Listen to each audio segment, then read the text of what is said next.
Hello, this is Mark Hutchison. This is the 1st of October, and on this special day, and I gotta look at my notes here because I forgot. 1949, China was renamed the People's Republic of China, and Chairman Mao Zedong was the new leader of the new republic. In 1908, the Model T Ford was first available for sale in the United States. And we all know from the Model T Ford to what we're buying today and getting, there is a world of difference. And that's a good thing, I hope.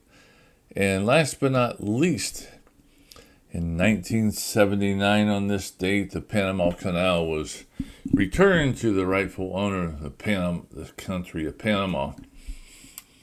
Yep, the French, I do believe, first started digging the canal, ran into all kinds of problems because there were so many mosquitoes and diseases that come from those mosquitoes.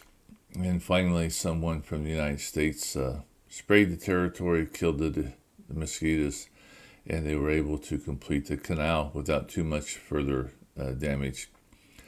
And took a lot of miles away from ships that had to go all the way around the tip of South America, almost to the South Pole. They could cut through the canal, through the Panama Canal, much faster.